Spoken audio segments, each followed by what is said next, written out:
haces tú aquí? ¿Cómo te atreves a venir aquí? Desde que supe que Leo te echó de su casa. Pues bueno, supuse que vivías aquí, así que vine a hacerte una visita de cortesía. Si no te vas, voy a llamar a la policía. Tranquila. Solo vine a darte algo que te debía hace mucho tiempo. Ah, sí. ¿Qué? Esto.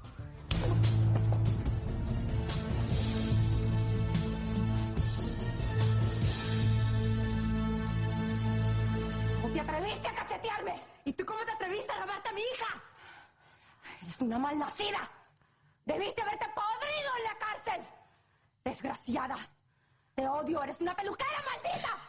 Sí, disfrutas en la cárcel, pero ahora estoy libre. Pero no puedo ver a mi hija gracias a ti. Lo de la peluquera maldita no es lo peor. Lo peor son las bofetadas, las tortas que estas dos actrices se dan en lo que es la mejor pelea de la historia de las telenovelas. La subiremos a la página porque sí merece la pena verla, yo creo.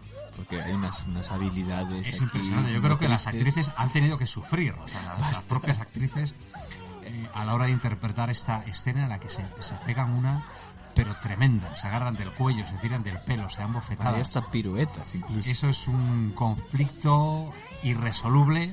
Ahora hace como el espagar, les tira la pierna una a otra, es tremendo, ¿no?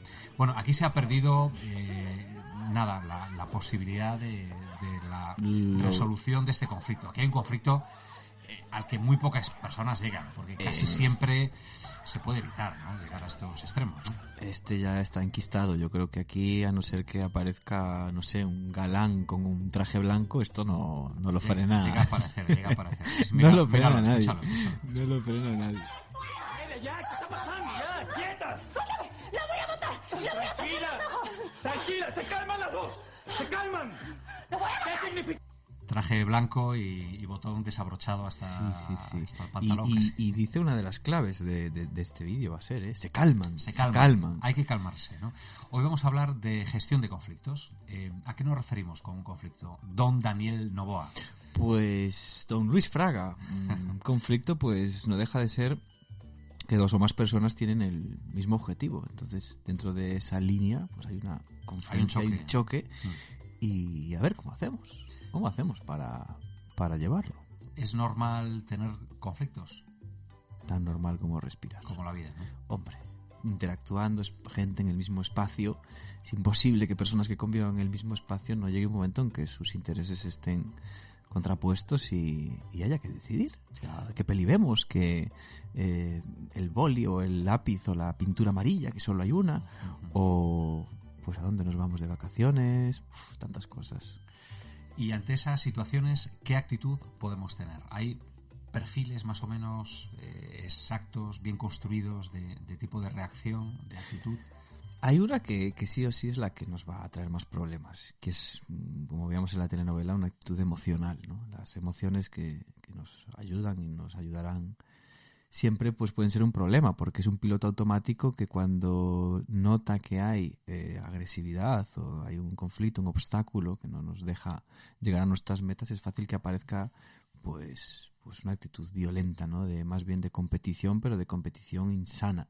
Entonces yo sí tengo que apostar por una actitud que yo no defendería, sería la de la violencia o una actitud centrada en una ira desproporcionada, ojo, porque también es cierto que, como hemos dicho en otros podcasts aquí, la ira es necesaria para saber también defender nuestros derechos. Pero claro, si nos dejamos secuestrar, como decía Goleman, por las emociones, mal comienzo. Si no somos capaces de defender nuestros derechos, podemos caer en la sumisión, en tener una actitud totalmente pasiva. Claro, no es bueno la actitud de sumisión, la de evitación en según qué momento puede ser buena.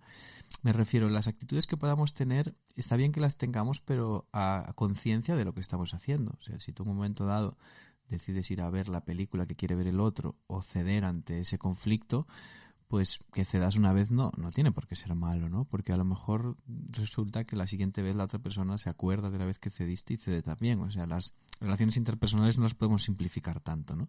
Pero digamos que si nos vamos a algo que no sería recomendable, sería caer siempre en la sumisión, por ejemplo, o caer siempre en la evitación, que es otra de las famosas actitudes del ser humano, la de esta avestruz, ¿no? La técnica del avestruz. Me voy, me escapo y el conflicto no está. Eso tampoco. Entonces, bueno, cuando hay un conflicto de intereses, donde sí o sí va a haber algo interesante es en la cooperación, colaboración, negociación. Este tipo de actitudes son las que pueden llevar a, pues eso, bueno, pues hoy por ti, mañana por mí, hoy hacemos esto, mañana hacemos lo otro, a mí esto, o sea, diálogo. El diálogo suele ser que está muy de moda ahora con nuestra sociedad política. ¿Y cómo se puede resolver un conflicto? ¿De calma ya has hablado? Sí. ¿Empatía supongo que también, Dani? Por supuesto, porque al final, mira, esto por ejemplo se utiliza mucho en el ámbito educativo, ¿no? En el ámbito educativo, tratar de que una persona se ponga en el sitio del otro es fundamental para que uno sea consciente de cómo se siente la otra persona, y si sabes cómo se siente y te pones sus zapatos, es más fácil que entiendas por qué actuó de esa manera. Las dos partes que hagan esto. Para eso, para ese proceso de empatía, pues es mucho más recomendable o es mucho más eficaz que haya una tercera persona, porque claro, yo tengo un conflicto contigo y resulta que estamos los dos enfadados, va a ser bastante difícil que tú salgas de tu enfado por arte de magia, te bajes de tu unicornio y decidas ponerte en mi lugar. Entonces, para los conflictos importantes, una figura de un mediador es fundamental, y esto se utiliza pues desde el ámbito judicial, donde en Estados Unidos los mediadores tienen un papel fundamental. Terapia de pareja suele ser también una figura, en cierto modo, de mediación.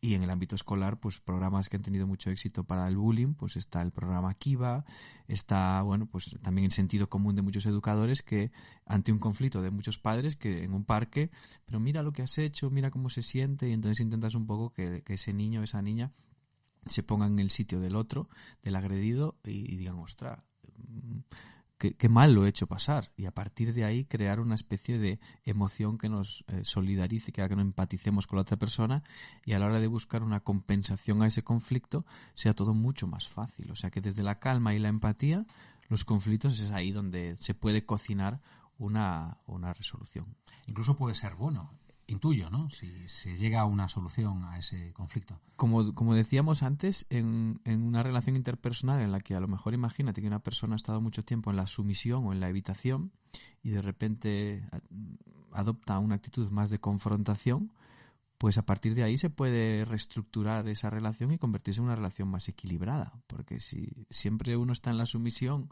o en la dominación, la relación, aunque pueda seguir funcionando, los desequilibrios en las relaciones se pueden pagar caro. Entonces, un conflicto puede ser una manera de decir, oye, tío, a mí esto de ti no me gusta, o tú recibir un mensaje de que algo tuyo no te gusta, no le gusta a la otra persona, y a partir de ahí construir una relación pues más sana y pues una evolución de la relación, porque al final en las relaciones largas hay etapas. En las de pareja está más que demostrado las etapas de evolución de cada una de las parejas, y en las interpersonales pues obviamente también, en los amigos o en la familia. Y siempre imagino que sin rencor, sin odio hacia esa persona con la que tenemos un conflicto determinado. Justo has dado en el clavo de los grandes problemas que se puede encontrar una persona a la hora de resolver un conflicto, ¿no? Nosotros usamos mucho, yo uso mucho el concepto enquistado, ¿no? Quiere decir que hay un odio, que hay un rencor, que hay un daño, como un daño muy, muy metido en el fondo. Entonces tú, cuando quieres resolver un conflicto, tienes que hacer siempre un pequeño apunte hacia, oye, hay algo del pasado con lo que estás cargando y crees que hay que resolver antes de intentar crear un contexto de empatía. Y a veces pasa. Y a veces resulta que hay esa puñalada de aquel año o aquella cosa que pasó que tienes que trabajar, y tiene que haber a lo mejor un perdón, una empatía, un intento de compensación, que esto es muy efectivo también.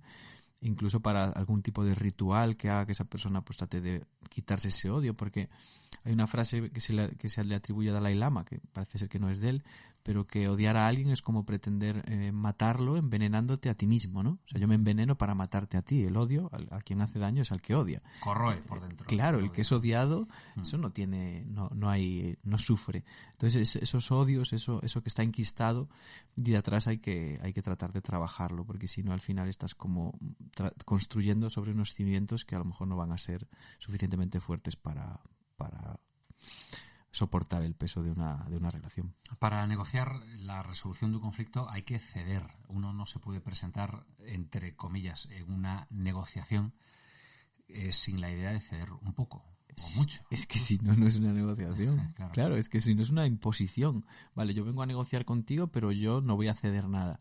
Entonces tú lo que vienes es a imponerme. Esto eso no sería una negociación. Entonces, obviamente, en una negociación tiene que haber las dos partes que traten de ceder un poco en sus pretensiones para encontrar un acuerdo. Esto es tan obvio como fácil de entender, y después, si no se cumple, fácil de comprender que si en una negociación hay una parte que no va a ceder nada, esa negociación es absurda. Por eso es tan importante la calma, porque cuando uno está obcecado en su objetivo y lo único que le interesa es lo que él quiere, y el enfado hace que tengas esa visión tipo túnel o esa ganas de destruir y de atacar, hasta que eso se esfume, no vas a tener la conciencia de que eso no te va a llevar a nada. Entonces volvemos a la evitación, a la sumisión.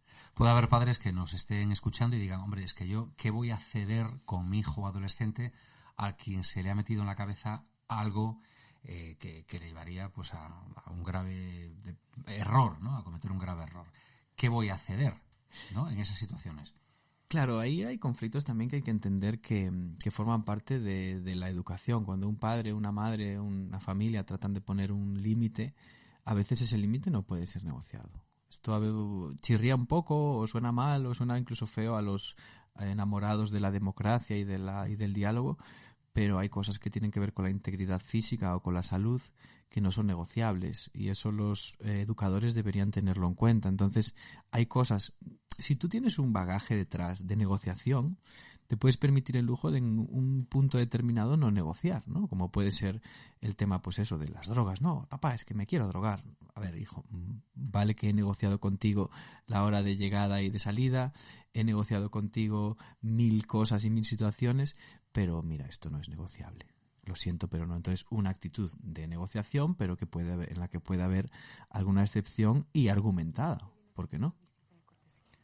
De lo que se trata es de evitar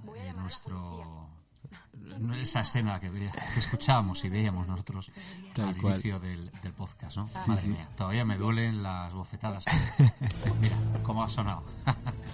La colgaremos en nuestra web podcastdepsicología.com, y ahí podremos los que quieran verla y disfrutar de la peor escena de la historia de las peleas de telenovelas, pues la podrá ver y disfrutar esta maravillosa pelea con acrobacias incluidas. Ha sido nuestra entrega número 12, la gestión de conflictos entre personas, y estamos ya a punto de preparar y de colgar la entrega número 13 de este podcast de psicología, que va a estar dedicada a... Pues si estamos hablando de problemas de sueño, de conflictos, una de las cosas que te quita el sueño, pues precisamente es tener un conflicto. Entonces, para esos posibles problemas de sueño o de conciliación del sueño, pues vamos a tratar de dar así algunas pinceladas que ayuden a... se escucha ahí de fondo, que ayuden a las personas a tratar de descansar mejor. Problemas de sueño, lo hablamos aquí en el podcast de psicología muy pronto. Hasta pronto. Hasta luego.